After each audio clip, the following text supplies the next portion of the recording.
안녕하세요. 플라이워십의 신태호 목사입니다. 오늘도 함께 예배를 드리는 모든 분들을 주님의 이름으로 환영하고 축복합니다. 오늘 우리에게 주신 하나님의 말씀은 요한 1서 2장 1절에서 6절까지의 말씀입니다.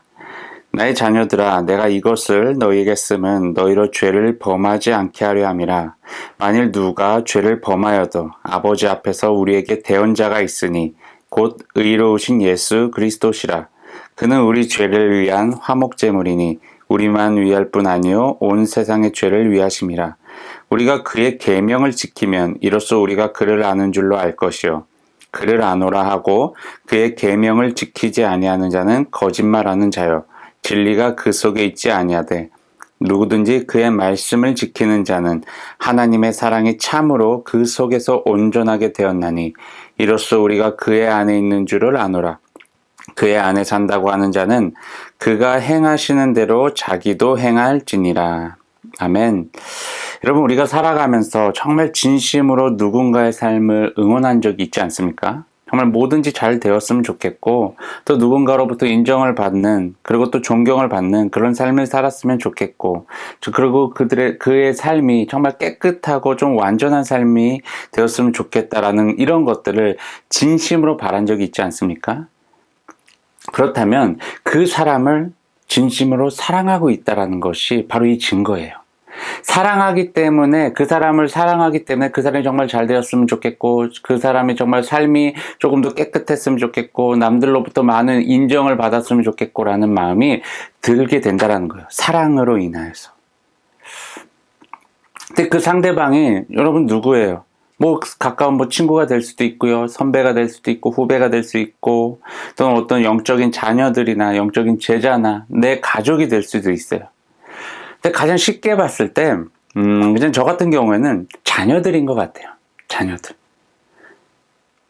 여러분, 어떠한 부모에게든지 당신은 자녀를 사랑하십니까? 라는 이 질문을 던졌을 때, 이 질문을 받은 부모들은 살짝 당황스러울 거예요. 왜냐하면 당연한 걸 질문했기 때문에. 여러분, 부모가 자녀를 사랑하는 것은 그냥 당연한 거예요. 진리와도 같은 거예요. 자녀를 사랑하지 않는 부모는 정말 아무도 없을 거예요. 그냥 그게 자연스러운 거예요. 자연스러운 현상인 거예요. 그런데 오늘 본문을 여러분 어떻게 시작하는지 한번 1절을 다시 살펴보면요. 이렇게 시작을 해요. 나의 자녀들아. 나의 자녀들아. 여러분, 사도 요한은요, 당시 이제 그 소아시아에 여러 이제 흩어져 있는 그런 그 교회에서 신앙생활을 하고 있는 그 자신의 영적인 자녀들을 정말 사랑하는 마음을 가지고 이 요한 1서를 썼다라는 거예요. 그렇다면 요한 1서를 왜 썼냐? 뒤에 이렇게 설명을 하고 있어요. 그것은 뭐냐면 너희들이 죄를 짓지 않는 삶을 살았으면 좋겠다라는 거죠. 내가 영적 부모인 입장에서 영적 자녀들이 죄를 더 이상 짓지 않았으면 좋겠다라는 그런 마음을 가지고 요한 1서를 작성한 거예요. 여러분, 우리 그리스도인들이 정말 늘 깨어서 잊지 말아야 될 사실이 뭔지 알아요? 그건요, 죄를 짓지 않아야 된다는 거예요. 우리가 대한민국 국민으로서 대한민국 헌법을 지키면서 살아가고 있잖아요. 우리가 법을 신경 쓰면서 그 법을 지키려고 하는 것처럼 우리 그리스도인들도 하나님 나라의 백성이잖아요. 하나님 나라에 살고 있는 국민이잖아요. 그렇다면 하나님의 법을 따라가야죠. 하나님의 법을 지켜야죠. 그 하나님의 법이 뭐예요? 하나님의 말씀이잖아요. 하나님의 계명이잖아요. 그렇다면 하나님의 이 말씀, 하나님의 이 계명을 지키지 않는 것, 이게 바로 죄를 짓는 거라는 거예요. 그럼 죄를 지었을 때 어떤 결과가 따라와요? 죄에 대한 대가를 치르게 되잖아요. 여러분, 우리가 대한민국 국민으로서 우리 정해놓은 그 헌법을 지키지 않았을지, 벌금을 낼 수도 있고, 아니면 징역을 살 수도 있고, 이런 어떤 그 죄에 대한 이제 대가를 우리가 이제 치르게 되잖아요. 또 우리가 하나님 나라 백성으로서 하나님 앞에 죄를 지었을 때 분명한 대가가 뒤따라온다는 거예요. 자, 그런데 이게 이제 기존 사실이고 일반적인 원칙인데, 사도 요한은 죄를 짓지 않게 하기 위해서 이 편지를 썼다고 말을 하면서 뒤에 이런 이야기를 합니다. 만약에 너희들이 죄를 지었다면 그랬을 경우에도 괜찮다. 왜 괜찮냐? 그러면서 예수 그리스도의 이야기를 하는 거예요. 예수 그리스도께서 온 세상의 죄를 위한 화목 제물이 되셨다라는 것을 이야기를 하는 거예요. 복음의 핵심이잖아요. 우리 인간들은요, 죄를 멀리하고 싶지만 연약하기 때문에 죄가 늘 우리를 따라다녀요. 그럴 때 죄에 대한 값을 내가 치르게 되는 것이 아니라 이미 그 죄에 대한 값을 예수님께서 치러주셨다라는 것을요, 우리는 알고 있어야 돼요. 알고 있어야 된다는 거예요. 이걸 머리로만 안다는 게 아니에요. 정말 마음 깊숙이 진심을 다해서 그 사실을 알고 있어야 된다. 나의 죄로 인해서 내가 처벌받아야 되는데 그 죄에 대한 어떤 대가를 내가 치러야 되는데 그 대가를 대신 이미 받으신 분이 계신데 그분이 예수님이다라는 사실을요, 우리는 잊지 말아야 된다는 거예요. 그리고 나서 매우 중요한 이야기를 이어갑니다. 우리가 하나님의 자녀로서 하나님의 계명을 지키는 것이 하나님을 참으로 안다는 것이라는 거예요. 우리가 하나님을 안다고 난 하나님이 누군지 알고 있어라고 이렇게 말을 할 수 있는 사람은 하나님의 말씀, 하나님의 계명을 지키는 사람들에게만 가능하다라는 거예요. 그리고 이렇게 하나님을 아는 사람은 어떤 결과가 나타난다고요? 하나님께 대한 사랑이 완성되어진다는 거예요. 여러분, 하나님의 계명을 지키고 그러면서 하나님을 알게 됨으로 인해서 하나님께 대한 그 사랑이 완성되어진다는 거예요.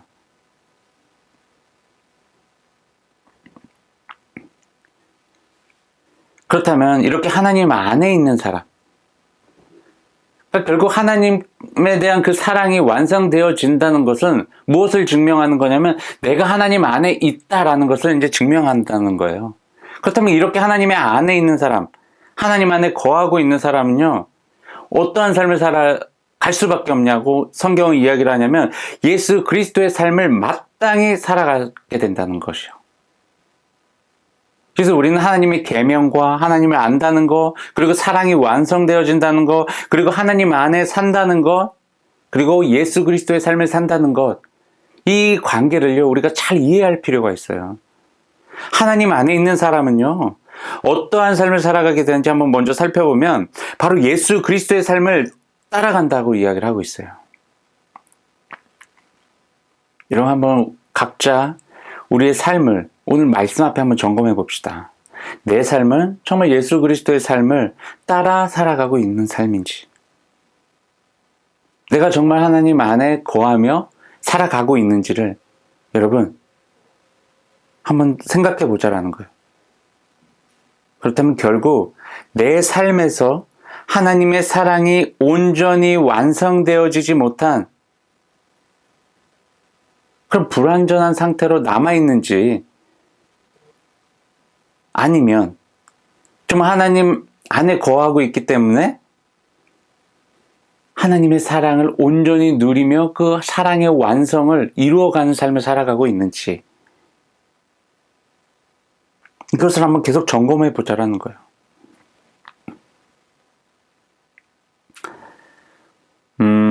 여러분, 우리가 하나님의 말씀을 지키기 어려워하는 사람들이 있어요. 하나님의 말씀, 그것을 부담스러워하는 사람들이 있어요. 우리 크리스천들 중에서도요. 그런데요, 다시 이 오늘 본문의 말씀에 비춰 이야기를 하자면 그런 사람들은요, 하나님을 제대로 알고 있지 못한 사람들이라는 거예요. 하나님이 어떠한 분이신지를 제대로 알지 못하고 깨닫지 못하고 있는 사람들이기 때문에 하나님 말씀 자체를 부담스러워한다는 거예요. 오늘 본문 4절에도 이렇게 써놨어요.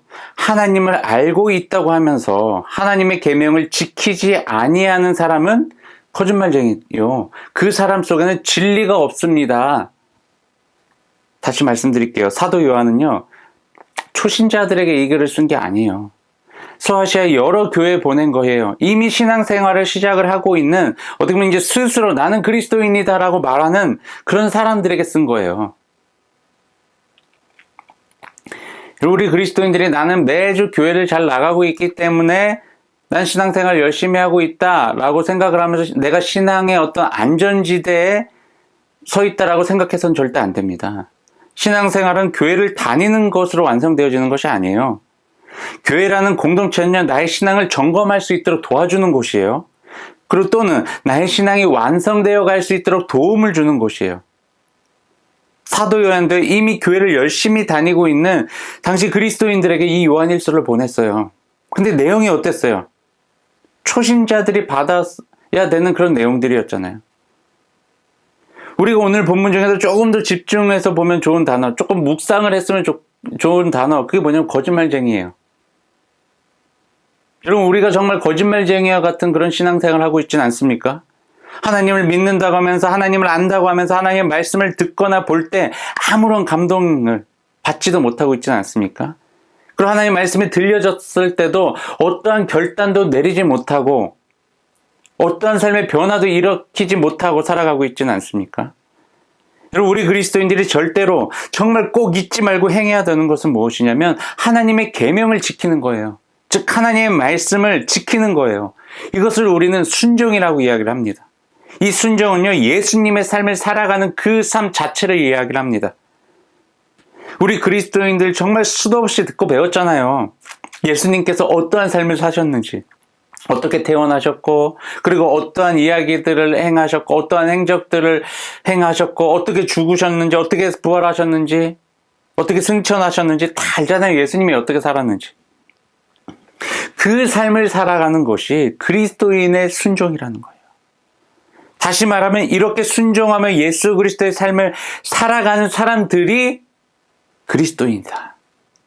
그렇다면 그리스도인이라고 스스로 말한다는 것은요,